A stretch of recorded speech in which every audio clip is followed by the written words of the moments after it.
What's up, everybody, and welcome back to episode 18 of the Drop the Mitts Hockey Podcast.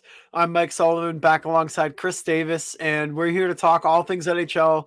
Some big news dropped this week. Obviously, there was a giant Shane Pinto conundrum, I guess you could call it. Surprises both ways in the NHL throughout the league, and a bunch of other stuff to talk about. But before we get into it, Chris, I see you got a new mic. How we doing? Doing good, man. Doing unbelievable. Got a whole new setup in here. Got a new TV and stuff for Chell, and yeah, just fired up, man. It's it's definitely humbling. Yeah, Happy to be able to do this. So yeah, it's all good. all good, all good. So yeah, we got a bunch of stuff to talk about. What do you want to touch on first? Man, I I think first, man, this literally within minutes, like minutes before us starting to record, Bruins announced that they're recalling Mason Lohrei and Jacob Zaboral and sending down Patrick Brown and Jesper Boqvist. Yeah, Brown deserves to be sent. Yeah. That was tough. Yeah, two thumbs down, dude. Dude, it was just, and again, man, it's just, I think everyone who has any sense of, the game of hockey, and he just didn't belong. He didn't from the beginning, and they missed on this one. I mean, luckily it wasn't a huge, but again, we had these people telling me, well, he's going to help this team. He's going to push people. The only people he was fucking pushing were these rookies that were wanting him fucking pushed out. Like that, Right. It made no sense. And again, I thought, in my opinion, you could have had Lohrei up in this lineup way earlier than this. Yeah. It doesn't shock me. It doesn't shock me that he's coming up. And again, I hope it's for not just cap reasons. Which obviously the reports now are it's looking that way, that it's just for cap reasons. I hope he starts to get some ice time. But yeah, dude, again, this dude just did not belong. I didn't mind Boqvist. Yeah. I thought he played okay. Would I like to see some of these other guys, the Oscar Steens, the McLaughlins, the Kuntar, I'd love for them to get a look, because I think they deserve it. Other than that, man, what were your thoughts when you first saw this? I mean, I know it's obviously pretty raw emotion, but curious what you think. So I understand that it's most likely for cap reasons. It's most likely a paper transaction. But I mean, there's a little tiny percentage of me that thinks that maybe he is going to stay. I don't know if a trade is in the works with Derek Forbert. I don't know if that's true. I think that's more wishful thinking than anything else. But in terms of Patrick Brown, right? And you kind of touched on this, but why? I don't understand. Why is he getting a look over guys like Oscar Steen, over guys like Mark McLaughlin, Trevor Kuntar, you name it. I mean, name any of the guys down in Providence who have been grinding it out and playing well, and who played during the preseason too and played well. Yeah. I mean, those guys deserve a shot more than Patrick Brown. I can tell you that. I think this move kind of puts the nail in the coffin, right? This experiment, as far as I know, and as far as I see, this experiment should be over. Yes. Done. There is no reason why we should see this dude back in the lineup. It's very nostalgic that he's a Massachusetts guy, whatever. Very, Sweendog loves doing that shit. But we've seen enough, dude. Dude, he literally cost the Bruins the game against Anaheim. What are you doing? You go out there late in the third period. All you have to do is play smart. And what do? You go behind the net. You tackle a guy for no reason. Give Anaheim some momentum. They score on the power play, and then they score again. And there's a lot more of that game that we could get into as to why they lost. But the first domino to fall was caused by Patrick Brown. In the 5 seconds of ice time that he had, he still managed to somehow do something wrong. Yeah, and that's a great point. And we talk about just how that team just collapsed, right? But I think another piece that we're kind of not really acknowledging is that Anaheim capitalized, right? Mm-hmm. They weren't given anything. They capitalized on their opportunities, man. Fucking Leo Carlson, I'll tell you what, dude. So good. That kid is unbelievable. And that sauce that he had to fucking McTavish, like, again, that's not an easy pass to make, dude. No. It's not an easy pass to make at all. And, I mean, Mm-mm. McTavish's celly was fucking awful, but, like, I mean, that was the worst part of the play. But, dude, and obviously I was at the BC game, so all I was watching was, like, clips and, like, seeing what you and Boosie, were tweeting and stuff. But I was able to go back and watch, man, and, like, very rarely have you seen a dude in the lineup that is just a complete fucking liability. Yeah. Every shift that he's out there, every single shift. Like, again, we dog on Forbert, but listen, that dude's shot blocking ability, like, he brings something to that lineup, right? Yeah. As much as we fucking dog on him and whatever, like, he is still serviceable, right? He brings that shot blocking ability. He's a big boy, physical. The other guy, he just was a complete liability every game that he's been in. He just looks like he doesn't belong, man. And is that like that he's getting older thing, that he's lost a step? I don't know. Does he not fit within this system? It's actually a system that should be built, or that is built for him to thrive in. His his style of game. And he just looked horrendous, dude. Like, and it was a tweet that you put out, and I was like, I'm all for the Oscar Steen, Mark McLaughlin. Let's fire that up, man. Because, like, seems like every year they sprinkle in these prospects and give them ice time. They switch minutes up, and I'm all for that at this point, man. Like, you have 2 injuries on your fourth line. Let's start to sprinkle some of these prospects in and some of these younger guys. Yeah, I was just gonna say, I mean, obviously Jacob Lauko taking that skate from Dickinson, just Yeah. barely missing his eye. I mean, how lucky is he to not have caught that right in the eye? Hey, what a Because fucking hockey guy, man, coming back and making a joke the fucking I morning. know Like that that, tweet, dude. That tweet was so funny. I had to look twice to see if it was actually fucking him and not just a fucking troll account. And I was like, "There's no way this dude just fucking posted this shit." Yes, dude. That's Dude, so funny, man. And he's such a character. Even before this, man, he's just such a. You can tell he's just such a fun dude. Like, oh yeah. hilarious on Twitter, man. Like, one of my favorite followers. Dude, yeah. Well, that's what I was gonna say too. Like, he's such an underrated follow on Twitter because every time he puts out a tweet, it's funny. Like, he's genuinely a funny guy. But like you said though, like you got Lucic out for at least a couple of weeks after he took a Forbert shot to the foot. He has a fracture. Obviously, Jacob Lauko. I don't think anyone knows his timeline yet. But I mean, don't rush back from that. When you're ready, you're ready. Because mentally you have to kind of gather yourself again, and then also physically gather yourself. But that leaves you with 2 spots open on that fourth line wing. Now Brown is sent down. I want to see guys like Steen and McLaughlin, especially McLaughlin, dude. Yeah, that's not we're not showing any bias here, but, like, come on, man. Right. Like, he's a good fucking player, man. Like, He is. he can play. Like, he struggled in the preseason, but again, he deserves a chance too, man. Just as much as fucking Patrick Brown did. Yeah, more than Patrick Brown, honestly. And yeah, dude, it's just it's time. I will admit, I felt very strongly that at least Patra and Lowry were going to make this team, and Beecher. Yeah. Those were like my 3, and I had said this right after development camp, and I think I thought it was going to happen sooner, but I'm not surprised by this Lowry move in Yeah. the least bit. Yeah, no, I'm not either. But again, talking about that game last night, man, like, Yeah. and this being like not a bias, like we talk all things hockey, all teams, everything. And I was impressed, man, by this Ducks team, man. Like, this young core that they have, I'm excited about because they have, fucking Leo Carlson, They're Trevor. good, dude. Yeah, dude. Like, McTavish, I love McTavish, man. He's gonna be a fucking banger, dude. Dude, Jamie Drysdale still isn't Olin with Zellweger. the team.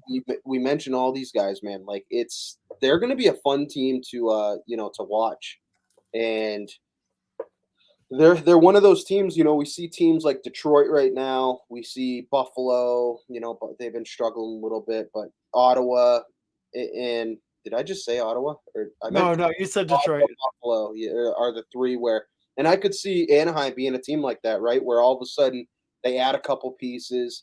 They add a couple big names, whatever. They hit some of these draft picks start to hit more and more, and you're gonna start seeing them like, holy shit, like this team can actually play. Like they are good.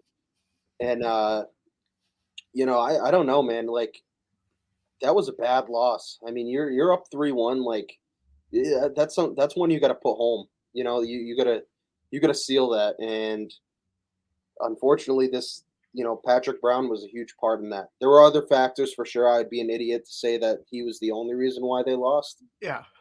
but he was really bad, and Yeah. they're making the right move here. And again, I hope it's not just like a paper transaction. He's right back in the lineup because it would be a mistake. Yeah. Yeah. Like other issues that you were referring to, like maybe actually clear the puck. That might help.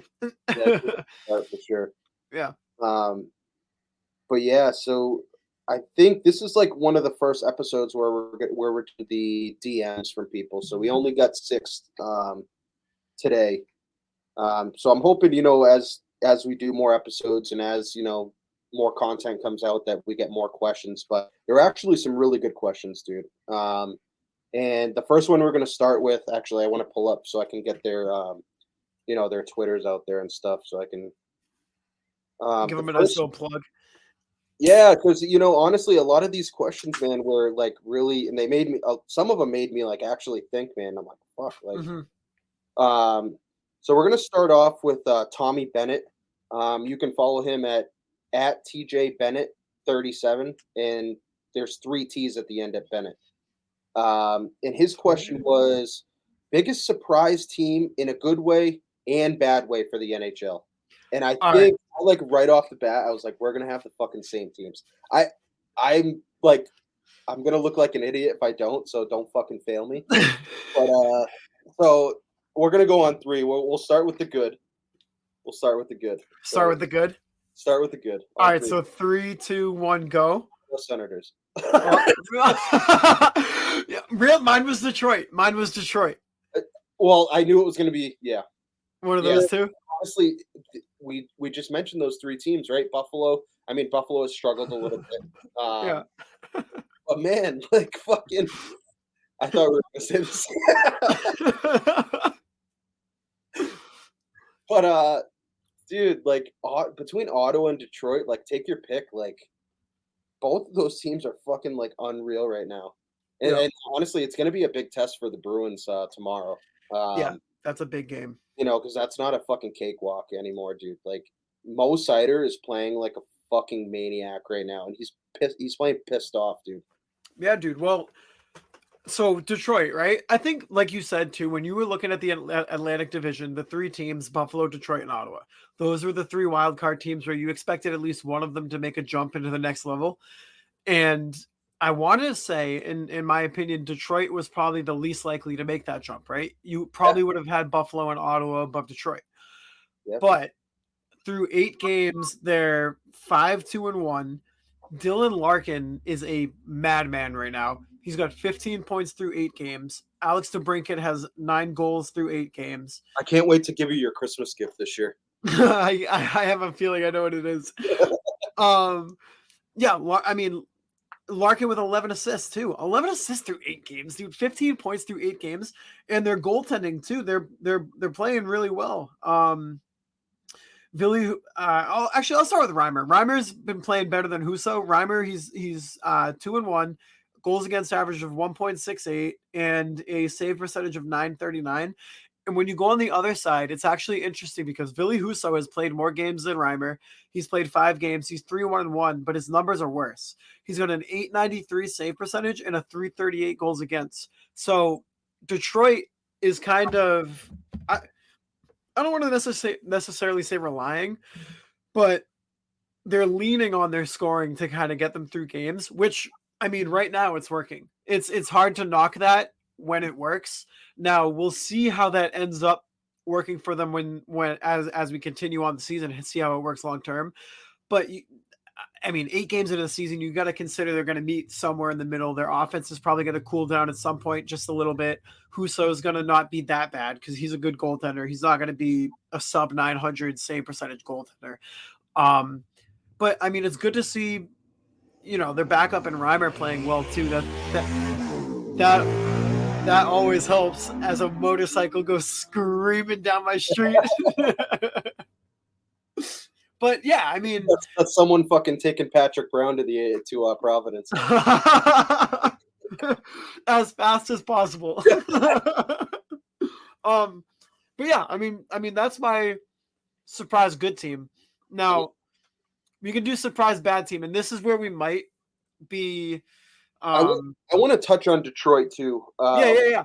Just because one thing that Billy, Husso and Reimer they're serviceable goaltenders, right? And yeah, I think a lot of the talk going into the season was like, hey, is this Yzer plan right actually working? yeah. Is this just a hunk of bullshit that we've been just saying, hey, Yzer plan this, Yzer plan that? Man, the two dudes that had probably the biggest sophomore slumps last year in Lucas Raymond and Mo Seider are also fucking madmen. Yeah. And one thing that I find really interesting is that they have one of the top goalie prospects coming up in the NHL in Sebastian Cossa. Yeah. And whether I don't know if he's not NHL ready now, but once he is, dude, like they're going to be even fucking better, right? He's huge, dude. He is and he's unreal, man. High draft pick, like, and you hope that Detroit hits on this one. But it's going to be exciting to see, like, and Reimer and Husso are hanging in there, man. Like they're making those spot starts, and they're kind of feeding off each other, and then I think they're going to rely heavily on the goal scoring aspect of things, and like the chemistry that DeBrincat and Larkin have it's like right now I don't think it's a hot take. It's probably top 5 in the NHL right now. I would agree with you 100%. Like duos right now. Like I would put them top 5, just like how well they see the ice together and whatever. But yeah, they're exciting to watch, and they're gonna. I think they're gonna make some noise throughout the year, man. Like they're fun to watch, and they have other guys. I love watching Andrew Kopp, dude. Like I think he's so underrated. Like, oh, dude, 100. Him and David Perron together too. I mean, that's sick. I think he's such an underrated player, and like I think he was buried in Winnipeg too, like all those years. That like, I just love watching him. But yeah, we can kind of switch over to the bad teams. I don't know. Now I have a couple. Now after this one, after the last fucking, we probably don't have the same ones. I'm thinking maybe not. I think there's one that's obvious. Yeah, and I think that's the one that I'm gonna go with, just because it's kind of insane what their team looks like right now. But there's a couple other ones that you could pick. Yeah. And I'll start it off, and I think the team that we're both talking about is the Edmonton Oilers, right? Yeah. That team is in complete fucking turmoil right now. And yeah, you know what? We're less than 10 games in. A lot of hockey to be played, but man, this team just looks so fucking discombobulated. Yeah. There's so many aspects, and you're seeing the frustration from Jay Woodcroft. You're seeing the frustration from Leon Draisaitl. You're seeing like Connor McDavid out 1 to 2 weeks. Like I think we talked about it last episode, man. As Connor goes, this team goes. Yep. And this is like a clear-cut example of like you don't put all your eggs in. I get it. He's the best fucking player in the world right now, and he is. But again, what do you have now? Like Draisaitl is right now. It's looking like he's a hell of a fucking player, right?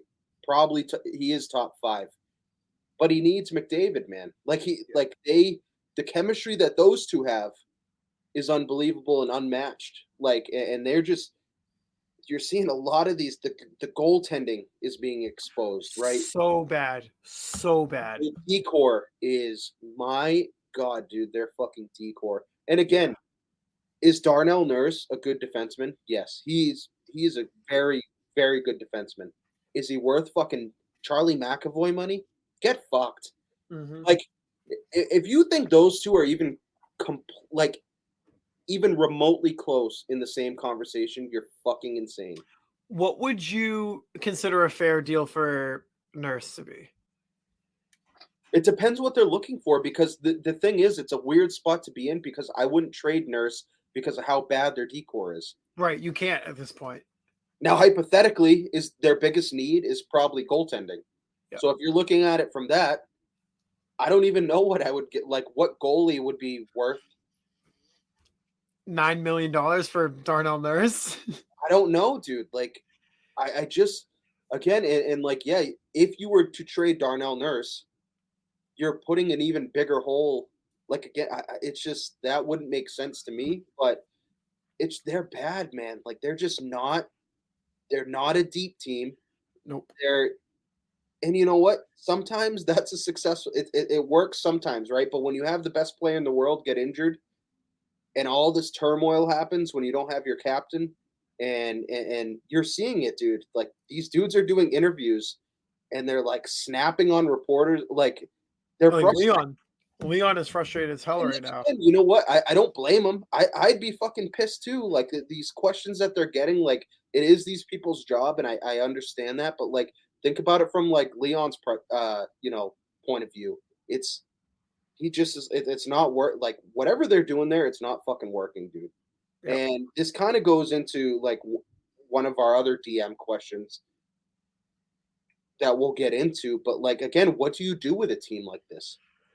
Dude, I like you can't completely scrap it because if you completely scrap it, you're losing, and it's crazy to say, but if the plan is to scrap and start from scratch, which I don't think is what Edmonton fans and their front office want to do. I think they have a good team.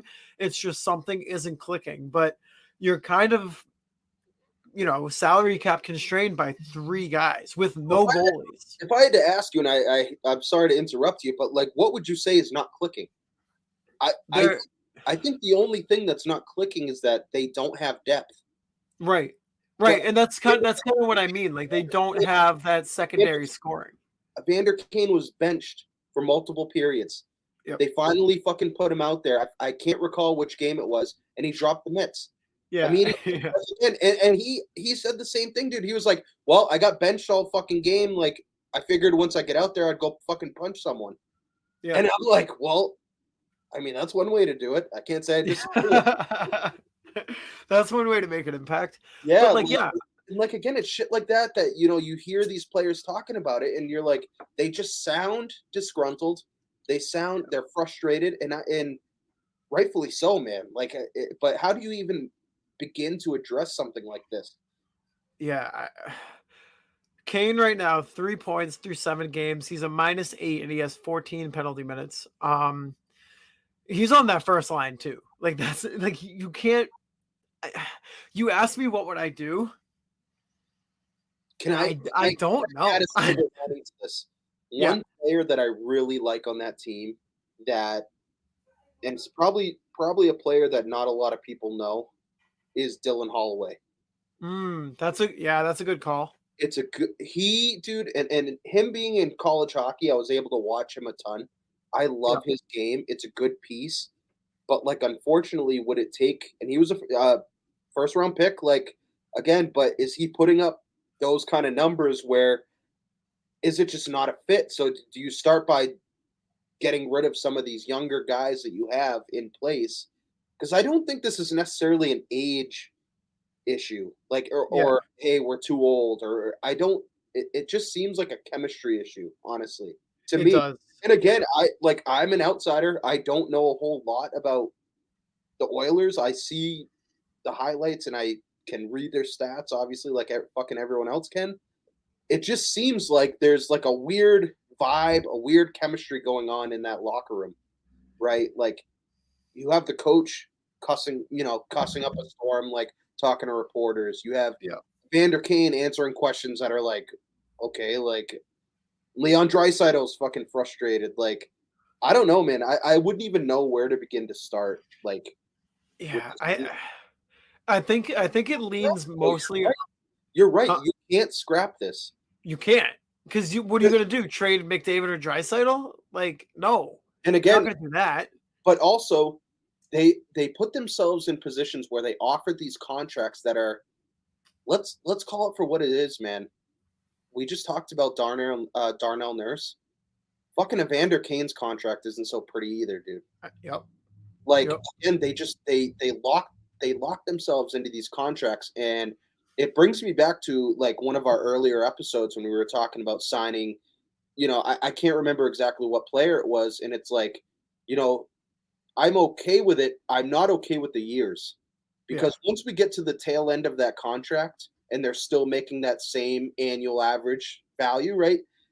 That's when you start to see shit like this happen. Yep. Where you're like, holy shit, the player is declining and the money is staying the same. The money isn't going away and it's not getting any less. It's like Calgary with Nazem Kadri, and I think everybody had that same sense when they signed Nazem Kadri to that deal. That's a great. I'm glad you brought up Calgary because that triggered what I don't know if you saw any of the clips from Nikita Zadorov. Oh yeah, I did. He's another one, man, and he's a defenseman. Fuck, I'd love to have that guy on my team. I was just gonna say, dude, Fuck, dude, that's what you want to hear from somebody on your team. pissed off. He apologized to the fans, and again, he doesn't have to do that. He doesn't have to do that.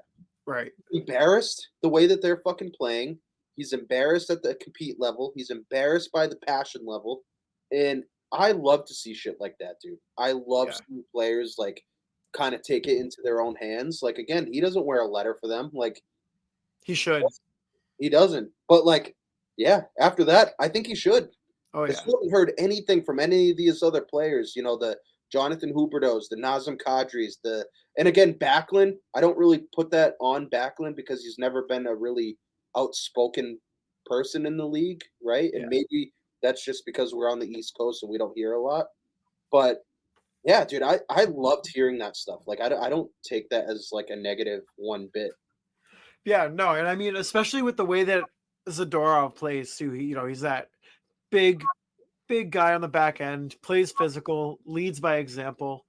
That's a guy I think that should have a letter. I mean, we've seen it in Boston for so many years, right? Guys like Adam McQuaid, Johnny Boychuk, obviously Chara, and all of them at some point wore a letter for this team, and that's what leaders do. And with a team in Calgary who brought in these stars, like you said, they signed Kadri to that deal. They bring in Huberto. They trade Kachuk. They bring in Uyghur. But nothing has changed. The team stinks. I think enough time has passed. I think enough time has passed where they lost this trade. 100%. I agree. 100%.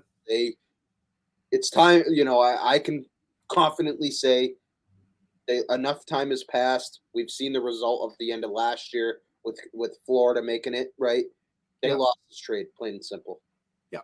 So who do you hold accountable for that kind of trade? Because that's a franchise altering trade. Yeah, it is a franchise altering trade. I mean, since that trade, Calgary hasn't done a single thing. Florida went to the Stanley Cup final, beat the best team of all time in the first round in 7 games, unfortunately. And Kachuk's like, just marketing wise, right? I'm sure he alone brings the Panthers tons of new fans, tons of revenue. And I mean, what do the Calgary Flames have to show for that? Literally nothing. And honestly, I'd be curious, and I think this is like once this episode comes out, I'm gonna try to tag some like Calgary people that are close to the team, right? And just fans of the team, because I'm curious like what their thoughts are. Like, is there still hope that Jonathan Huberto is going to return to form and get, be that 100-point player? Or are they already looking at this like, what the fuck have we done? Right. Yeah. Like, and again, it's not like I look at like this, the construct of this team, right? And it's like, well, what do you have to be like excited about? Like, not to be a fucking Debbie Downer, right? But it's like, for young talent, like, yeah, Matt Coronado is fucking gross. And shout out Harvard. Shut up. Yeah. But like, again, man, like they kind of back themselves like in a corner. Like, I think the trade looked a lot better when it happened but even like players like Kachuk don't fucking grow on trees, right? Like if you want to make a deep playoff run and you need a guy like Matthew Kachuk, Yeah. I think Florida was already built and constructed the way where he was the missing piece, Yeah. right? I don't know. Like they're such a weird team, man. Even like Winnipeg too, dude. Like I don't even know. Like I know Bobby's corner, man. Like I love listening to that dude, man. Yeah, Like dude. I don't know. There's a lot of teams like that. attendant, like Winnipeg's attendant, and Yeah, now dude. that brings up like, is that a country? Not to like, I don't know. Like, is it a Canada thing? I don't know. Like, it just seems Like, like all these teams that are like just not relevant. Hey, Vancouver's 4-2 though.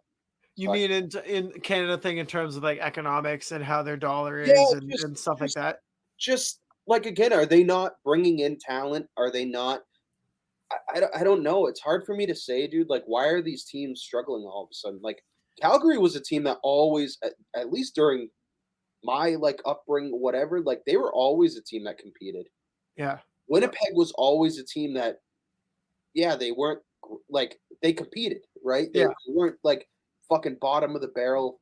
Like they have the lowest attendance. Is it the lowest, or is it like top 5 lowest, or is it like the no shit the lowest? I can't Um, that I saw. I'll tell you in a second. You're talking about Winnipeg, right? Hmm. Let's see here. Like regardless, it's like it was weird. Not to like go off tangent because I want to answer all these DMs and stuff. Well, not all, fucking 6 of them, but I just don't understand. So Second's the last. The last place is Buffalo. that's gonna change. Yeah. Yeah, Yeah. that's gonna change. Um, yeah, dude, I don't understand. And honestly, I feel like the Oilers are. It's feeling like a very similar thing, right? Where everyone is just very disgruntled. You haven't heard anything from like McDavid. Yeah, he's injured, so you wouldn't typically fit, right? Yeah. I don't know, man. Like they're one of those teams that are like really big surprise that I don't know. I don't know what to make of it. Yeah. It's But crazy to think about. honestly, since we're on the subject too, Montreal does not look awful. I'm pretty sure they're 4-2-1 right now. Caulfield is having a good year to start. We knew that was gonna happen. We Yeah. fucking dude, I'm telling you, I I I would love to pull up. I'm gonna try to go find it tonight. We it was you who actually said Cole Caulfield's gonna have a fucking huge year. Yeah. And again, you can tell, dude, by his overtime goal the other night, like he took that shit into his own hands, dude. Oh Like yeah. and shout out Arbor Jekai, dude. Yeah. I think he's been the drop the mitts fight of the week twice now. I think so. So we might as well just for the rest of the year just like give him, But Give him the award. He's like yeah, Bergeron in the Selkie. and then his fuck brother was the other one, dude. So, dude, I love that. I don't know, like obviously they're a rival of the Bruins, not necessarily anymore. Like I think it's kind of simmered down a little bit, but Oh yeah. they're they're a fun team to watch, man. Like they have pieces. Like they just drafted Reinbacher. Like I love Jekai. I love Jordan Harris. I love Mike Matheson. His fucking goal. Did you see him go fucking coast to coast, dude? Like Dude, nasty. he was like fucking Mike Johnson in Miracle, dude. Yeah. What? How? Dude, I was like, what is this? I'm like watching it, and I thought it was in slow mo. It was on Yeah. TikTok. I'm like, what is happening? No one was touching him, dude. And I was like, and he just fucking goes down, dude, silky mitts and spanks one home. And I'm like, this is unreal. Like, Yeah. Mike Matheson, really? Out of But, all people. dude, that was sick. Yeah. But that shit was so funny, man, because I legit thought it was like in slow mo. Well, he was doing it. It looked like he was skating through like His sludge. edge work though, which is sick. And, Yeah, he just unlocked the lead edges on NHL. Boys was 100 with the lead edges. Yeah. Yeah. But yeah, dude, they're a fun team to watch. Like, I don't know, like, and they're another team. Like, could they possibly make noise in that division? Like, I don't know if they're going to be anywhere close to winning or even being in the playoff spot, but they're going to be fucking annoying to play against. I can tell you that much. That's not an Yeah. automatic W. No. And that's what I'm kind of worried about with the Bruins, right? Because these games, like especially with playing the Ducks, like that's a game you have to have, man. You're Yeah. up 3-1, and again, our both of us have severe ADHD, so we're like all over the place. But like again, it's a game you have to have. Like, and Montreal's going to be the same way. Like they're going to be fucking pesky, and I'm not gonna lie to you, dude. I don't think that I think outside of one team in the NHL, I think there's not a team that you could just walk through outside of the Sharks. I think every other team is at least competitive. I mean, if you look around the league right now, um, I mean, like as I pull up the stats, I don't believe there are too many teams that are under 500 by a lot. The worst four teams: Calgary, Chicago, Edmonton, and San Jose. San Jose is 0-6-1. That is fucking atrocious. dude, Edmonton 1-5-1. Chicago 2-5-0. Calgary 2-5-1. Like, I'm looking at the same. You're on the NHL app, I assume. I'm looking yes, at the bottom of the league, dude. Can you imagine if either Chicago or Edmonton fucking picks up a Cole Eiserman or a Macklin Celebrini? dude, they don't deserve it. Maybe Chicago, not Edmonton. Edmonton is Which what's is going on in Edmonton right now, and I know we talked about it, but it is so baffling. it's not a what how do I want to say this? I don't know, dude. Like again, 1-5-1. Yeah, that makes no sense. I don't know, dude. Like Okay, so is that just players not committing to the team, I don't know, dude. or is it really a depth issue? But my question is you have essentially the same roster that you had last year, right? Little Yeah, like minor transactions were made, whatever.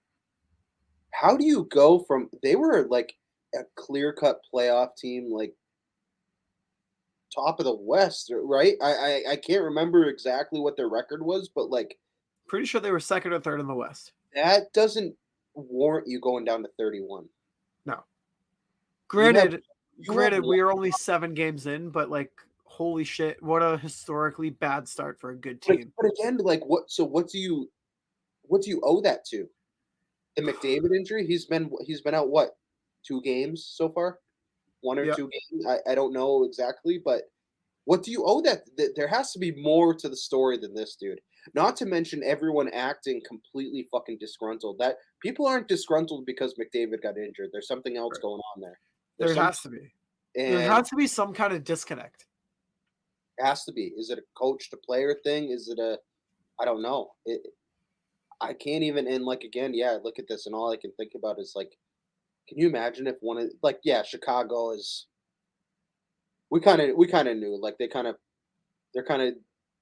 they are what they are, right? The Bedard show, whatever. Yeah, But Edmonton, man, can you imagine if they fucking get a top 3 pick? Like that's I don't even that would be the most Edmonton thing of all time. and they won't fucking hit on that one either. Yeah. Actually, I can't say that because I think Nugent Hopkins is a really good player. Like, Yeah. but again, they've had other really high picks that just Yakupov. how do you say his name? Yakupov, Puljujarvi. Oh, you don't like Nail Yakupov?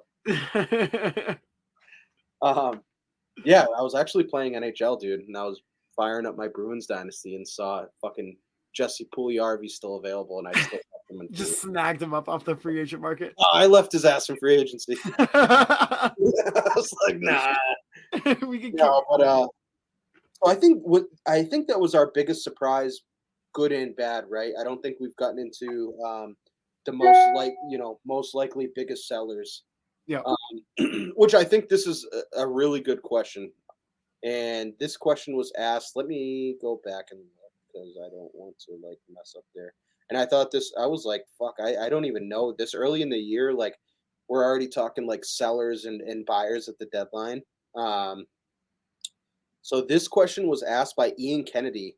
Oh, he's Kennedy? the host of the Colts podcast we have on Primetime. Yes, sir. Shout out Ian. Shout out Kennedy. You can follow him at Kennedy capital I 57. And his question was, what team do you most likely see being sellers at the deadline? And also with that, who is most likely to be buyers? I'll let you go first. This was a fucking phenomenal question because it's a fun question, especially being this early in the year. Yeah. Because if you look at a team we just talked about with Edmonton, do you all of a sudden put them as sellers at this point? Not yet. Because I think they'll turn it around. I think they're too good not to turn it around. I think I have 3 teams in mind that could be sellers. Okay. That's the New York Islanders, the Nashville Predators, and the Washington Capitals. I think those are my top 3 teams that could be sellers. Caps aren't going to sell Ovi. Ovi's staying. But if things continue to trend this way, they're not sniffing the playoffs. They're not going to get anywhere close to a top 8 spot in the Eastern Conference, let alone a top 3 spot in the division. I think the Caps could sell off. I don't think Pitt would. Nashville, I can see selling. Maybe St. Louis too. What do you think? I agree. I like not that I like this year, but because you think about it, yeah, you bring up Washington, it's like, well, what do they sell at that point? Because they're at such a weird spot in their tenure right now. Like, it's literally the Alexander Ovechkin show right now, right? It's literally let's wait until he hits the record, right, and reevaluate things. But you look at what they have as far as pieces for the future, and it's like, well, do you right now really want to get rid of a guy like Evgeny Kuznetsov? Do you want to get rid of a guy like John Carlson? Do you want to get rid of a guy like it's hard? It's hard to like put yourself in that because you're putting yourself in a bind, right? Once Ovi leaves, you're like, well, oh, fuck, like we just sold all this shit, like now we blow, which they blow anyways. But what about a guy like Tom Wilson? I don't think they'll move Tom Wilson. I think Tom Wilson is their next captain. Really? I do. I actually am confident in that. I think. How old is Tom Wilson? I think Tom Wilson, once Ovi leaves, is going to be the next captain of the Washington Capitals. Yeah, he is only 29. I think he's really and what you hear about him, and obviously, you know, in his first thing that comes to mind is I look at a guy like Brad Marchand, right? I think we all know what he did early in his career, trying to make a name for himself and really playing on that edge. And I think Tom Wilson is a very similar, right? Like similar situation, I guess. Yeah. I think he's really well liked in the locker room. I think he's a really well liked across the league, as surprising as that sounds. I think he's made a couple very questionable hits, decisions, as has Brad Marchand. Yeah. And I think he just also has just that likability about him. So I wouldn't be the least bit surprised to see him having the C in Washington once Ovi leaves. No, that's a good call. I can see that. But you're right. Like when I'm going through their roster right now, and I'm like, you can't sell him off. You can't sell him off because you're right. The whole team right now is just on that Ovi chase of the goal record. And they're not going to sell off pieces to make it harder for him to catch that record. And they're not going to sell Ovi either. He's going to break that record in a Caps uniform. Yeah. You're right. They're in a weird spot. They are a team that came to mind for me that's sitting kind of in the middle right now. They're sitting at 14 is Carolina. I look at Carolina and they always are that like pesky team, like aren't always like super skilled. They just play that very structured and pesky game. I mean, that's a Rod Brindamore, system. I could see them if things start going sideways, man. I wouldn't be the least bit surprised to see. I mean, they have valuable pieces: Martin Necas, Sebastian Aho, Svechnikov, who I think is their best player without a doubt. I think he, when healthy, Yeah. Aho's been able to stay healthy. So at this point, I would put Aho as their best player. Brett Pesce, all these guys, they have pieces that they could move. I think they're at kind of a weird spot right now where they're like sitting kind of smack dab in the middle. Yeah. And I think if things start to go south even more for Carolina, because let's face it, man, this team hasn't looked like themselves. No, not yet. No, they're what are they 500 right now? I think Yeah, they're 4-4. and again, yeah, we acknowledge every take that we make that we're very early in the season. Yeah. Oh, They're hang on, I'll fix that. oh, But what about a team like Pittsburgh? If a team like Pittsburgh, I mean, you saw them kind of load up with Eric. but what do you think? What do you think gets moved from Pittsburgh? Is my question. I think you can move Eric Carlson. The contract would be hard. What about a guy like Brian That's Rust? the problem, though, is the fact that he's making over 11 sheets, dude. Yeah. And with the state of what the cap is now, it would be very hard to construct something. I mean, Yeah. not only just involving a third team to try to alleviate some of that, but the amount of hoops and that they're going to have to jump through to make that happen. Like, especially at a time like the trade deadline, right? Like, that's when we're expecting that these teams are going to do this. I just don't see it happening with Pittsburgh. I don't know, dude. Like, that's another team very similar to Washington, although I think they're more competitive than Washington. Yeah. I don't know. I don't know.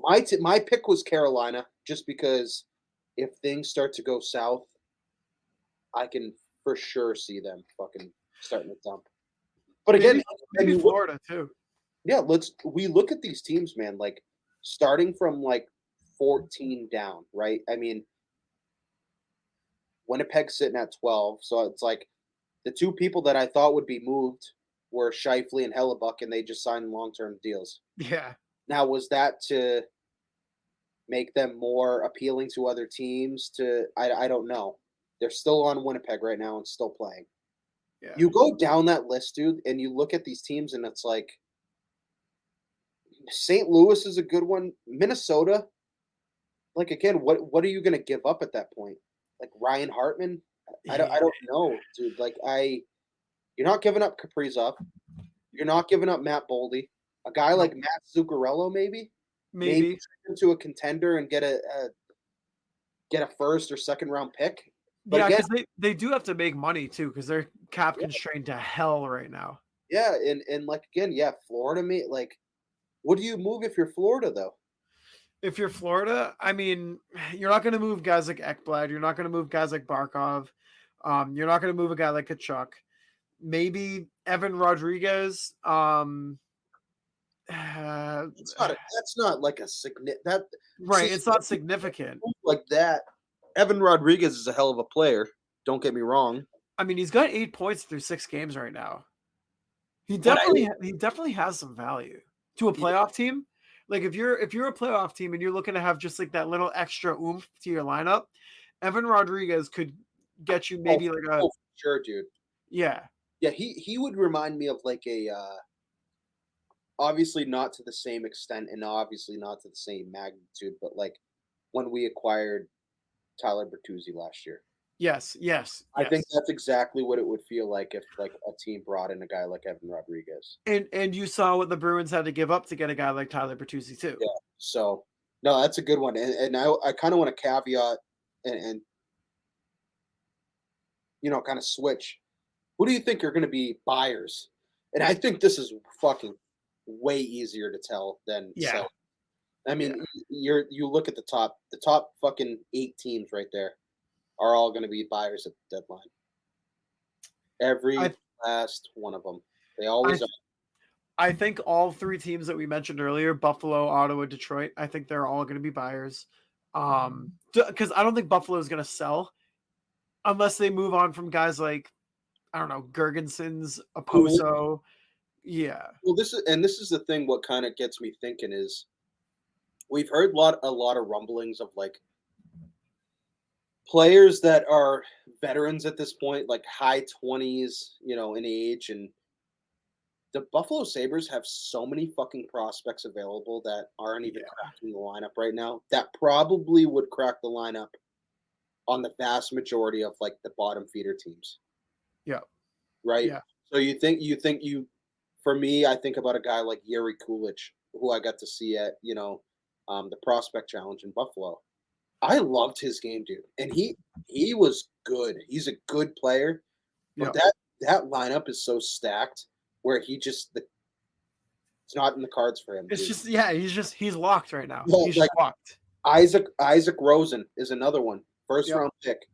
Hasn't really come into his own yet. Still another good player though. If he goes to another team, I mean, let's put it this way: Tage Thompson, what hasn't always been on Buffalo, Right.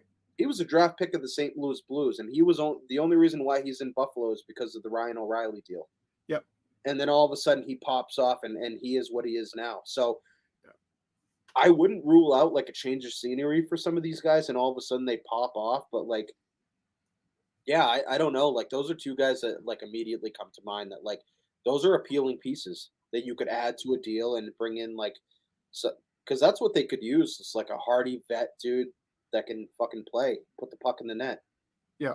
And although I love what they got going right now, I can't wait to see Matty Savoy in that lineup, dude. I know, dude. I know. Did you see Benson giving it to I forget who he was chirping, but from the bench. And who's Buffalo's head coach? He's escaping my mind right now. Granado, yeah. Granado like ran down the bench and like just tugged on his shoulder and was like, stop. Like just knock it off. Such a dad moment. Go, dude. Yeah. Yeah. Gotta just let him. Dude's probably fucking hilarious to like. I know. Just this like fucking kid. I don't even know what you say at that point. Like they're a fun team, man. Like these hypotheticals are cool. Like I think the buyers at the deadline was way easier than the sellers. Because like sellers is tough. There's not like there's clear cut fucking bad teams. We're talking like San Jose. Edmonton is not a clear cut bad team. I don't know what the fuck is going on there. Fucking Chicago is a bad team, right? Yep. Washington's a bad team. Seattle is sitting at 27, which was last year just like a fucking Cinderella year for them. I don't know, man. Like now we're starting to see, and again, they're only 4-2. It's very early, but like again, Anaheim. So you're starting to see a pattern of like these teams that are now all of a sudden like you're seeing Buffalo, Ottawa, Detroit. They're starting to make their way up, and I think in probably a short amount of time we're going to start seeing the same with Chicago, San Jose, Anaheim. With all these draft picks, now they're all of a sudden going to start moving up. And it's just like a ripple effect, dude. And yeah, I could see these teams dealing off like vets and stuff and getting young pieces, and then all of a sudden we're talking 2 years from now being like, oh shit, like they got fucking Yuri Cawlidge last year, like they got Isaac Rosen like 2 years ago, like, and now all of a sudden he's gonna pop off. So I could see it happening, but I don't know, man. It's hard to tell this early in the year. Yeah, it is. So we're actually moving to probably my favorite topic in college hockey. My bread and butter. Oh yeah. So this question is actually from our boy Mel. Shout out Mel. Nikki. So you can follow Mel at Nick Melanson and then _. He also co-hosts with Sully on the Something's Bruin podcast. You can follow them at Bruin, capital B, and then something, capital S, no G at the end. Hell yeah. So his question is, fellas, is UMass hockey back? A couple weeks back we had Johnny Lazaris on, and he's a UMass guy. He was doing the color for the UMass Michigan game, and got to watch that game. I think I went to the wrong game because Michigan absolutely fucking pippy spanked them. They did. They did, man, and, like, I was like, "Holy shit, like, this team's a" they are, I mean, they're a phenomenal team, Michigan is.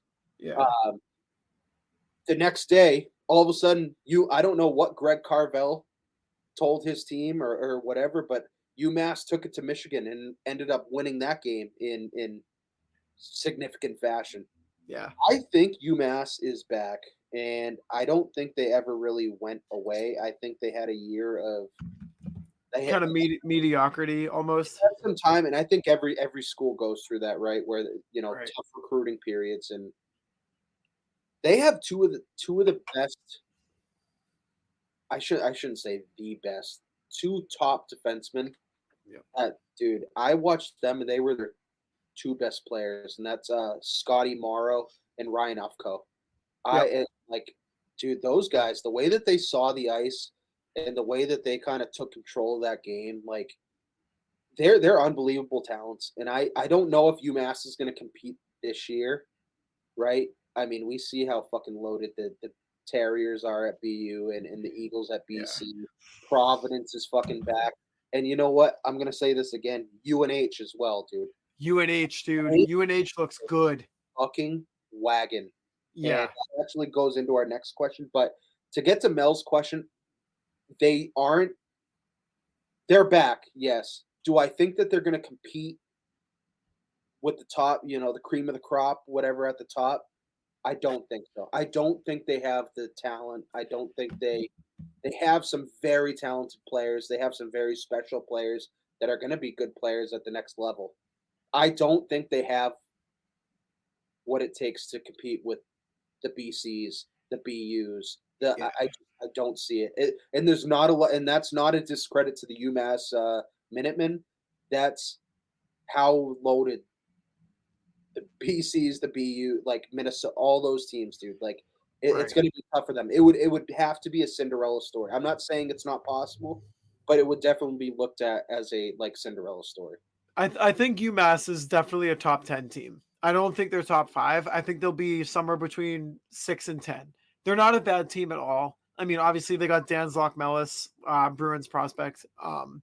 But like you said, last year was kind of like a middling year. Like they weren't an amazing team. They weren't bad, but they weren't going to blow you away or win too many games. This year they're going to be better than last year. They're going to be a fun team to watch. They're going to be top 10, but anywhere 5 and below, I'd be surprised. I see him finishing somewhere in the 6 to 10 range. Yeah, and another guy that they have that's really kind of come onto the scene, who I didn't really know about until I was actually watching, is number 9 for them, Jack Musa, and Yep.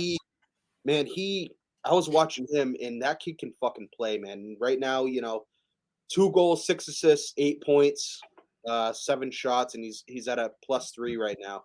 And he was another guy, man, that I was really surprised by. Not because I'm sure he's always been a very good player. I just didn't hear anything about him, right, coming into this season. Right. And he's top of the scoring for the Minutemen, right? And I was pleasantly surprised to see him, light it up. And obviously they got Taylor McCarr still that he's still making his way and trying to find his way and get going this season. Yeah. Yeah, I would say they're back, right? I wouldn't say that they're going to be a bottom feeder by any means. Um, they have the coaching that there's no doubt about that. Greg Carvel is literally one of the best coaches. Yeah. Um, and again, it's just a matter of finding their way and finding their game. They're going to have to win low scoring games, and um, I would say they're back, Mel. Yep. I would say they're back. Yeah. Yeah, they're back. UMass hockey is back. So which kind of goes into our next topic, right? And Yeah. that's wasn't really a question, but we'll give it to Lauren. You can follow Lauren at capital B, capital O, capital S, and then Bruins, capital H, capital C. And she tweeted at us, UNH, UNH, UNH. And I couldn't agree more, man. I had the thrill and the pleasure to watch that Quinnipiac UNH game. And although it was a very questionable call at the end as far as goalie interference goes, I know Mel's gonna rip me for that one. Um, UNH is back for sure. There's if no you're yeah, if you want to talk about a college hockey program that's back right now, it's UNH. They're fun to Have watch, man, and just seeing the and from the TV, you could still see a little bit, right? We asked Riley Duran like what are some of the best places. He mentioned the Conti Forum, for BC, and having been there UMaine, yesterday, man, it was sick. yeah. And I'm watching on the TV, man, and one place that we have to hit up is Whitmore. Oh yeah. Oh They, yeah. dude, they look like fucking lunatics out there, and I Oh, they go crazy. UNH fans go crazy, dude. Well, we were talking about it. We're like, well, what else do they have out there? And we brought up Vermont too, but Yeah. just watching them, man, they just were. It just looked electric when they scored too, and again, I wrote down some of their set. They 5-4 win overtime over the national champion, Quinnipiac, Quinnipiac team, and just recently they beat Northeastern 4-1, dude. And Yep. Northeastern is no fucking slouch. That's not a garbage team. Well, dude, have you seen this kid Ryan Conmay? He's got 7 points in. I got his name fucking starred right now, along with Cy Leclerc and Steven Sardarian. I apologize if I fucked up the names. Yeah, dude, 5'10", 190. He's a forward. He's 1.75 points per game. He's got 1 goal, 6 assists. He's got no penalties. He's playing well, dude. Yeah, college hockey as a whole is back. College hockey is back. And you know what? Tonight, it doesn't look like right now I'm going to be able to make the BC game with Boosie, and that's honestly I kind of knew that was fine, and I went last night. I was super happy and got to see Ryan Leonard's first goal. That was sick. Yeah. But yeah, dude, college hockey is unbelievable. Like right after we get done recording this, best believe I'm fucking flipping on Nesson and I'm watching whatever is on there. Like Oh yeah. it is unbelievable hockey. And we unfortunately you didn't get to be there for the interview with Johnny Lazaris, but we were talking about it, man, the state of college hockey and like what factors into why these kids are all of a sudden choosing college over junior, right? Yeah. And it's just that college experience. Like college hockey is fucking electric, dude. It's so much fun. Like again, you're gonna see the top 3 picks this year. If I had to, I'm probably gonna clip this and hopefully I'm right. But yeah. But again, like we're looking at the top 3 picks. I think we can agree. Macklin Celebrini, right? Again, but Cole Eiserman played against BU, man, and fucking tore it up. Yeah. So I don't know that they're a lot closer than I think. I think it's still going to end up being Macklin Celebrini being the top pick. Yeah. But that's no dig at Cole Eiserman. Yeah. And then a guy that I was watching really closely yesterday was defenseman for Michigan State, Artyom Levushnov. I hope I'm fucking saying his name right because I apologize if I'm not, but he's a freshman defenseman. Played for Green Bay last year. He's from Belarus.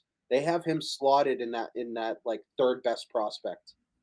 Really? I actually didn't know that. And he's a 17-year-old playing at Michigan State. And there were a lot of players that are at Michigan State right now that I didn't really realize. I forgot that they were there.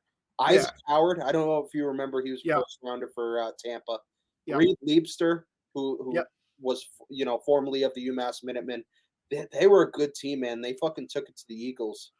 What is this defenseman's name? His name is Artyom Levshunov. Good luck spelling. I'm trying to look him up right now. Minnesota State? No, Michigan State. Michigan State. Minnesota? I think so. It's okay though. Michigan State. Yeah, Michigan State. And dude, again, I was watching him and he's a big boy and he sees the ice for a 17-year-old, bro.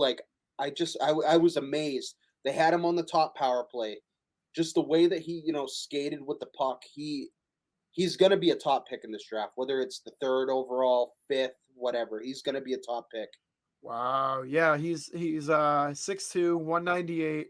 The Hockey News has him at ranked number 6. Bob McKenzie, TSN has him ranked 4. Craig Button, TSN 5. So yeah. I always just look at the Bob McKenzie rating. Yeah, Bob McKenzie's the best. It's safe enough. Yeah. And it's going to be a this class, man, of kids coming in, and this is no like slap in the face to junior, right? Because there's a ton of phenomenal junior kids coming out. Berkeley Catton of Spokane, Sam Dickinson, defenseman from London. Like, there's a ton of talent, but I think the main point that we're trying to make here is that there's a huge uptick in talent coming to college hockey, and it's fun to see, dude. It's awesome to see, and I'm excited about it. And it's going to be fun to see, especially come draft time, when you see all these schools like get called, right? Especially super early, first round. And I'm trying to get to a lot more games where I see these kids. Like, I want to see Celebrini, both brothers, dude. Like Aiden, Aiden is at BU, defenseman. Macklin's obviously the talk of but Aiden was a draft pick from Vancouver. Just a loaded team, man. Like, it's so fun, especially us being from Mass and like so close to these schools that like it's we have to get to these games. Yeah. Is that all? I don't know. That kind of wraps it up for now, dude. Like, obviously, this is we don't have an interview. Did we wait? Hold on. Hold on a second. Hold on. Hold on. Hold your horses. We did not even discuss the half a season suspension. Oh, yes. Of Shane Pinto. I think we got so wrapped up in all this other talk, man, that this is absolutely something that we have to touch on. So obviously the news came, yesterday that Shane Pinto is being suspended literally half the season. Wait, before he wasn't even betting on NHL games, right? He was just gambling in general. Before, yeah. So we can get into, but yeah, there was an investigation done apparently, right? That he was betting on sporting events. What those events were, they didn't know, hence why they did the investigation. They then came to find out that there was literally, it wasn't on his own team, it wasn't even in the same sport. So that kind of throws a I don't know what to say, man. Like, immediately he came forward and he was like, I accept all punishment, I accept full responsibility. Like, yeah, he did it, he grabbed it by the nuts and he just owned it, right? And he did. He was a fucking man about it. And what I'm wondering is, what was most mind-blowing to me is that the picture that they released right when he got suspended was he had a Bet 99 fucking logo on his helmet, right? And I'm not saying that I condone sports gambling, but like, this story is kind of crazy to me. And I don't know what to like make of it, because it's like, for one, he wasn't even betting on his own sport. And for someone who likes to bet on sports, it had no outcome. And I don't know. I'm curious what people think. And it's like, yeah, you know what? It's always been a rule, but like, times have changed. Like, it's pretty much legal in every, like, we're getting to the point where it's going to be legal in every state. Yeah. And I didn't understand why so many games. Like, it almost felt like the NHL was trying to make an example of Shane. And I don't know if I agree with that. I don't know where you are in this, in this situation. It's definitely bizarre. It came out of fucking left field, dude. Yeah, it did. Yeah. Okay. So I think it's dumb. First of all, for a lot of reasons, but first of all, it wasn't even in his own sport. It's not like he was influencing anything to go one way or the other. He was just gambling on other sports. I don't see the harm in that. The only thing is, if this was the NHL's policy and all the players in the NHLPA and they all signed off on it saying, okay, yep, we get it, good to go. These are the rules, follow them or else. And he broke those rules, then he broke the rules and he has to deal with it. From an outside perspective, not knowing, the full complete details, why it doesn't really the punishment doesn't fit the crime, in my opinion. But Sully, so this is what kind of throws a wrench in things. Let's not forget that Shane Pinto isn't even under contract right now. That was the other part that I was going to bring up. Like, he's not even playing. Yeah, and so that's why this kind of I don't understand. I don't understand it, and I think it's a matter of having to do more reading on it because Yeah, he owned up to it super quick, which again just proves that he probably knew. Was it one of those instances where he just didn't know and he's not signed and he just was like, you know what, let me fucking bet on a football game, and again, I'm not saying that's what he did, but I'm just saying hypothetically, he's not playing hockey right now. He's not signed to a team. Football, like, there's a ton of sports going on right now. Like, I don't know. Like, I kind of would be in the same boat. Like, I'd be like, well, what's the issue? Like, I'm not signed. right. So what is the issue? It's not affecting my team. It's not affecting even my sport for that matter. Right. So I don't know. Like, I don't know. It's so like yesterday I was reading everyone's tweets and it wasn't really like the tweets weren't really like opinion based. Like, well, this is a horrible suspension. And more so, it's just like he's just suspended. Yeah. It wasn't really like there was really no opinion one way or another. Like, oh, he deserves this shit. Like, I don't know, dude. It's bizarre to think about. I just think about it from that standpoint. It's like, well, he's not signed to a team.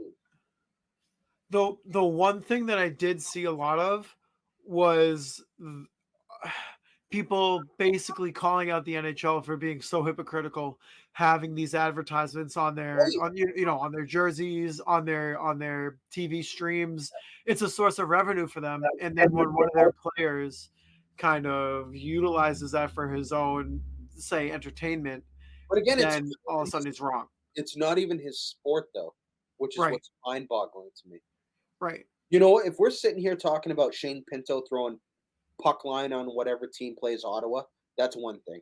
That's a totally different thing. That's like Pete Rose shit right there. Right, right. This dude wasn't even betting on the same fucking sport. Right.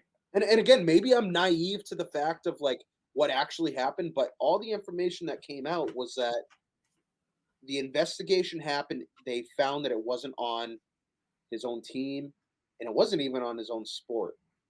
So Right. as soon as that is figured out and recognized, it's like, okay, like, well then what?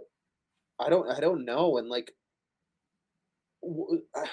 I don't know, dude. It's like, what's the rationale for having those rules? Like, you can't bet on other sports. Is it because they think the athletes are gonna talk to each other? Like, I don't know. Like, what possibly would be the rationale for that? And I Right. get conflict of interest. I get, you know. Yeah. Yeah. It's just it's a weird one, and you're right. It came out of nowhere, but at the end of the day, if he understood the rules of the betting policy, then if he broke it, he broke it. But it is what it is. It's a weird one. Yeah, especially since it's not the NHL. It's a weird one. Yeah, I have a. So I was just kind of fucking with Brett. Brett had a question too that I was just gonna like act like I'm at in the show, but Yeah. so he he had a question too, and dude, I don't know if you got to see his PWHL mock up like drawing. The of, like, Badgers. the Badgers, yeah, Yeah. those were sick. Yeah. I was like, can Dude, you imagine the Badgers were like, dude, no, hold your nuts. PWHL Boston Wicked. I couldn't. I was like, are you fucking? And like again, just dude, stick with pride. that's what I was gonna say. Just stay with the pride. Everybody loves the pride. It made sense. People resonated with it. I want to know who makes these like decisions? I don't know. I don't know, but it's not good. Like I don't know, dude. That's the best you can come up with. You could just All of them, dude. All of them. They were brutal. Yes, all of them. I don't, and that was so. Brett's question was, so I responded, swing and a miss, not going with his. Yes. He said it, it's a conspiracy, obviously. So his question was, why would PWHL Boston not go with my Boston Badgers idea? It's a good question. Dude, listen, these look like some like NHL dynasty jerseys I'd want to use. Yeah. I don't, dude. Listen, I loved his mock-up. Like those are so sick. The green, the black, the green pants, green gloves, black socks with the green stripe. Those are fucking gross. Yeah. I'm curious to see what they go with. Like, what is the logo going to be for Wicked? Is it going to be black and yellow? Like, I don't know. Like, are they going to? I don't think so. I think they're going green. I think they're going green. Green is their primary color. I don't listen. I don't know. Is that what they're going with? I mean, if they, I think so. But if they stick with the name Wicked, do they? What's their logo? Like a witch? I saw some hilarious memes, right, where it's like they announced that it was the Boston Wicked, and all of a sudden, like they're putting on the jerseys, dude. Like, do you remember Casey Affleck's like skit where he's like the Dunkin' Donuts guy? Yes. He's like smoking the cigarette. He's like, I'm not smoking, Mark. Yeah, he's holding it out the door. Yeah, he's holding it out the door. He's holding the fucking stogie out the window and or out the door rather. And someone put that on a jersey. I was like, this is exactly what I think of fucking Boston. That would be honestly funny. That would be so funny. Actually, I think it was Connor Ryan that posted that meme.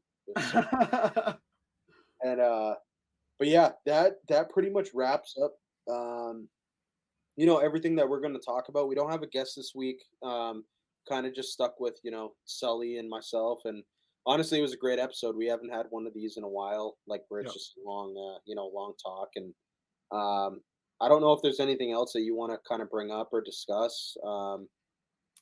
But I mean, it's going to be interesting to see what happens with Edmonton. It's going to be really, really interesting. Come, the next 5 to 7 games, if they're still on this pace, and what the hell? Then what the hell? It's going to be fun to watch Detroit, Buffalo, if they can get out of this hole. Are you going to that game tomorrow? Tomorrow? Yeah. No, I won't be there. I think we're all going though November 2nd against the Leafs. Well, because I know Brett's coming. He's making his long-awaited his trek down. Long-awaited journey, dude. he might not go back either. He might not. He might just stay. He might just stay in my basement, which is fine. I was gonna say, yeah, he can hop between my house and yours. Yeah, that's fine. It's not that cold out right now. Yeah, we're like divorced parents. Yeah. But yeah, man, it's gonna be a lot of fun. That game, which actually just triggered another thing in my mind, which we can go on and on, but like the fact that Lucic is hurt and we're not going to be able to see Revo and Lucic, man. Like I have been waiting for someone to like. There's very few fighters, right? Not even fighters, just tough guys that I think could really go toe to toe with Revo. Because Revo's, let's call it what it is, man. You can call him what you want. Not you, just people in general, but just people, yeah. Fucking tough motherfucker, dude. Oh yeah. He's a tough motherfucker. He likes to open his mouth for sure, but he backs it up, man. Like he's a tough dude. And I think one of the people that could go fucking toe to toe with him is Milan Lucic. Oh yeah, especially in a Boston uniform for sure. Yeah, dude. Like, can you imagine how fucking loud the Garden would be? It'd fucking collapse. I'm pissed he's not going to be there, dude. I'm pretty rattled. I know. But again, I mean, I'm sure Matthew Poitras would step in, right, to fill that void. And oh yeah. He could fight Reeves. I said that to Boozy yesterday on Only Brew. He was talking about the same thing. He was like, "Yeah, I'm fucking pissed" or whatever, and I think it just kind of caught him off guard. I just said that Matthew Poitras was going to step in for him, and I think he finally thought about it and was like, just with what would happen to that poor kid. Oh my god, we would never see him in the NHL again, dude. He'd be too scared. Oh, dude, we don't need him fighting like that's. No, no. I would literally be shaking in my seat in the balcony if I saw Patra square up with Reeves. I'd be like, Well, what are well, you doing? you know what it would be? It would literally be like if it were me, closing my eyes and just tossing bombs as hard as I could and hoping one connects. Yeah. And then you know what? If you get hit, your eyes are already closed, right? And you're just go to sleep. Like, Yeah. Hey. you know what I mean? Yeah. You don't even feel it. All you just now you're just out cold. That's it. Dude, and like again, I was like fucking typical timing, right? Like that would have been I couldn't imagine how I think they play them though again at like towards the end of the year, or if I'm I not think mistaken. I think they meet up in Toronto early December. Oh, looks like we'll have to So make a Toronto trip then. Prime yeah, time Toronto trip. we'll have to just make it up to Brett. Brett came down here. We'll go up to Canada. We can do that. I can work that. But so that concludes episode 18 of Drop the Mitts Hockey Podcast, brought to you in partnership with Primetime Productions. I am your host at Chris J Davis 11 at Drop Mitts Hockey, and with my co-host at _ Mike Sullivan. That concludes this episode. It was a blast. And honestly, we got every week. It seems like we have more and more to talk about, and it's just so good to have hockey back, bro. Oh yeah, dude, it's the best. It's the best. All right, guys. So we'll see you next time. Take care.